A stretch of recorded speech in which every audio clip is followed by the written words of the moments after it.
Statistics, Unit 3, Lesson 7. How many iPhones are sold?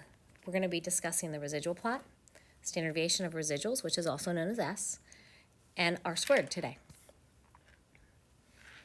Okay, so in class, what we did is we graphed this, and the way to graph this, let me just remind you. And I've showed you before on different lessons, so I'm not going to show it, but I'm just going to write it out.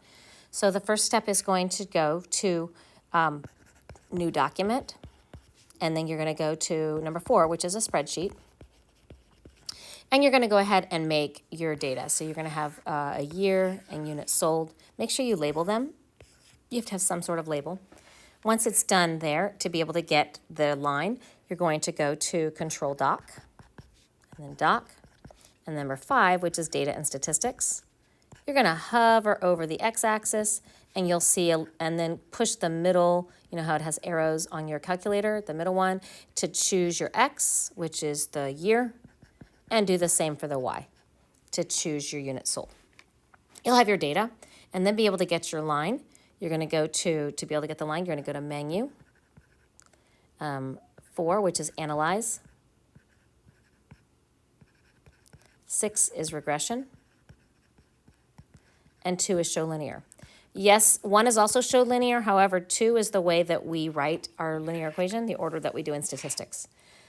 Okay, so we're going to, first of all, ask for the form, and it's either curved or not curved, or, excuse me, linear or not linear. You can call it not linear or curved because you can see this data definitely kind of curves up that way. So you can see that the problem is that I have a better pattern in my data. If you found your equation, you should see your equation already on this, on your menu 462. And notice this here's my y value, and this here's my x, but go ahead and write the words in there, so it's a lot easier than y or x. The hat represents because that means it's predicted. Because this line is just a prediction line of what's going to happen based on my data. Okay, when we made the least squared regression line, a new graph was shown under the scatter plot, and the vertical axis was labeled residual. So this is the residual plot, and we're going to sketch it. And to be able to do this, you can go to Menu, Analyze, which is 4, 7, which is Residual, and 2, which is Plot. I believe it's the 7 and the 2, but it's definitely Analyze, Residual, Plot. And this is going to give you this. Let's look and see what this is. Let's go ahead and kind of just look at these two things side by side. So if you notice, I'm just going to erase this just so you can see. This continues. Let me just kind of continue it here. If you notice, this here is there. This here. I'm going to go the ones that are underneath the line.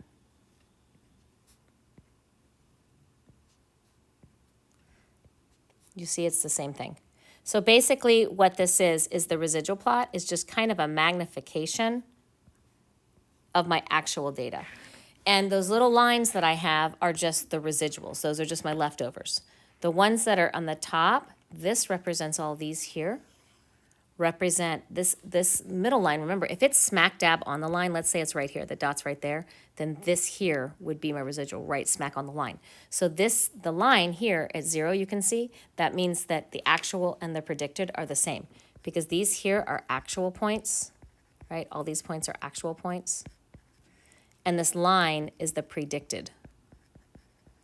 So if I ask for 2012, for instance, I go all the way up here, this would be my predicted. And this is obviously my actual. So if it's on the line, my actual and my predicted are the same. If it's above the line, my predicted, you can see, is underneath it. My predicted is too low. And if it's below the line, my predicted is too high. Or you can say my actual is higher than the predicted if it's above the line. My predicted, or my actual is lower than the predicted if it's below the line.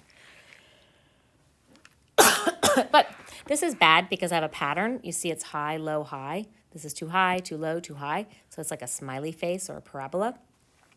We don't want that because this tells me that I don't have a good pattern. I need something just left over. I need to go back and choose a different least squared regression line.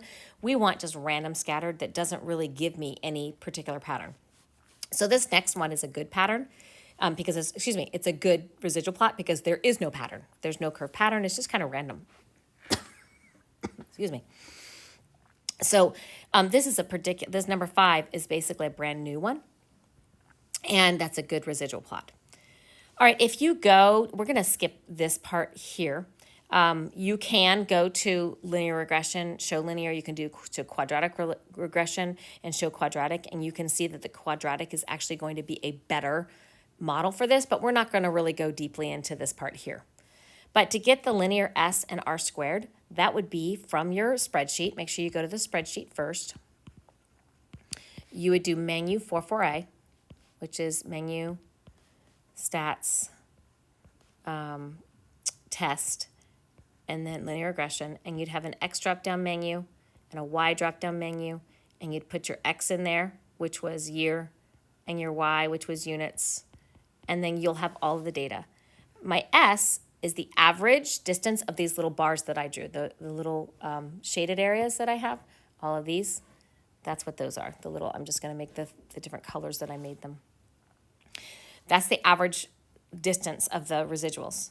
The R squared is the percent of variability that I have accounted for by these little bars. So kind of like the percent of the little bars.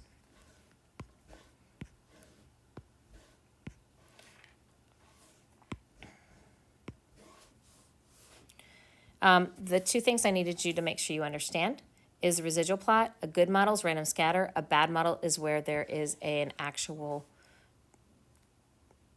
pattern. If you can draw a pattern, that's bad. The standard deviation, the goal is I want to have a low S because standard deviation, remember, means average distance. It's average distance of my residual. And residuals, all the ones that, basically it's my misses. I've missed it. It's my errors. And so I don't want high errors, so I want something low. And for R squared, my goal is to have R squared close to 1 because if R squared is equal to 1, then all my dots are on my line. And so 100% of my line would be accounted for if they're all on the line. But if they're off the line, I have only partially percentage for. Okay, let's look at our application. Can you predict the battery life of the tablet using the price? So we're going to use the data of 15 tablets, least squared regression line. It gives me the regression line, and it gives me this here. And this is actually not the line. I apologize. This is my residual plot. So if you wanted to graph the line, you could graph the line. But this is just basically, it's giving me my line. And this is my data. So using the residual plot, determine if it's appropriate. There's no leftover pattern, just kind of like scattered like acne. So this is a good plot. So yes, we're saying it's appropriate. That's good. We say yes, it's appropriate. What does S equals 1.21 mean? That's the average.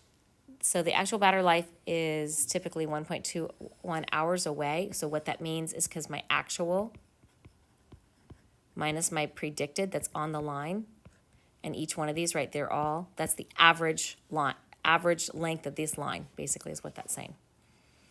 R squared, you take your R, it gave you, let's see, did it give you an R? Oh, I'm sorry, yes, it's right here, I apologize. So there's your R squared equals 0.34, and so that basically means 34% of my variability is accounted for. So that means I've got pretty big residuals. That's not great. It means probably something kind of maybe like this, that they're pretty large, which you can kind of see that these are kind of far away. So it's not a super strong line. Okay, I hope that helped. And if you have any questions, please let me know.